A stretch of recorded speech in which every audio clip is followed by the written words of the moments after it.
Power of Awareness by Neville Goddard. Chapter 5 The Truth That Sets You Free. The drama of life is a psychological one in which all the conditions, circumstances, and events of your life are brought to pass by your assumptions. Since your life is determined by your assumptions, you are forced to recognize the fact that you are either a slave to your assumptions or their master.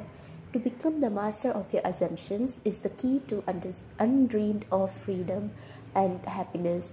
You can attain this mastery by deliberate conscious control of your imagination. You determine your assumptions in this way.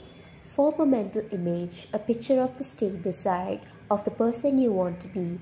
Concentrate your attention upon the feeling that you are already that person. First, visualize the picture in your consciousness. Then feel yourself to be in that state as though it actually formed your surrounding world.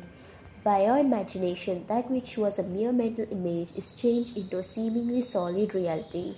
The great secret is a controlled imagination and a well-sustained attention firmly and repeatedly focused on the object to be accomplished. It cannot be emphasized too much that by creating an ideal within your mental sphere, by assuming that you are already that ideal, you identify yourself with it and thereby transform yourself into its image. Thinking from the ideal instead of thinking of the ideal. Every state is already there as mere possibilities, as long as we think of them, but as overpoweringly real when we think from them. This was called by the ancient teachers subjection to the will of God or resting in the Lord, and the only true test of resting in the Lord is that all who do rest are inevitably transformed into the image of that in which they rest, thinking from the wish fulfilled. You become according to your resigned will, and your resigned will is your concept of yourself and all that you consent to and accept as true. You, assuming the feeling of your wish fulfilled and continuing therein, take upon yourself the results of that state. Not assuming the feeling of your wish fulfilled, you are ever free of the results. When you understand the redemptive function of imagination, you hold in your hands the key to the solution of all your problems. Every phase of your life is made by the exercise of your imagination. Determined imagination alone is the means of your progress, of the fulfilling of your dreams. It is the beginning and end of all creating. The great secret is a controlled imagination and a well-sustained attention firmly and repeatedly focused on the feeling of the wish fulfilled until it fills the mind and crowds all other ideas out of consciousness. What greater gifts could be given to you than to be told the truth that will set you free?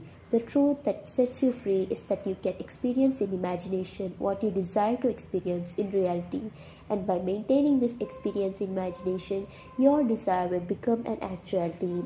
You are limited only by your uncontrolled imagination and lack of attention to the feeling of your wish fulfilled. When the imagination is not controlled and the attention is not steadied on the feeling of the wish fulfilled, then no amount of prayer or piety or invocation will produce the desired effect. When you can call upon at will whatsoever image you please, when the forms of your imagination are as vivid to you as the forms of nature, you are the master of your fate. You must stop spending your thoughts, your time, and your money. Everything in life must be an investment. Visions of beauty and splendor, forms of long-lost race, sounds and faces and voices from the fourth dimension of space, and on through the universe boundless, our thoughts go lightning short. Some call it imagination, and others call it God. Neville follows this with a date. In Awakened Imagination, he would write, on the morning of April 12, 1953, my wife was awakened by the sound of a great voice of authority speaking within her and saying, you must stop spending your thoughts, time and money. Everything in life must be an investment. To spend is to waste, to squander, to lay out without return. To invest is to lay out for a purpose from which a profit is expected. This revelation of my wife is about the importance of the moment. It is about the transformation of the moment. It is only what is done now that counts. Whenever we assume the feeling of being what we want to be, we are investing.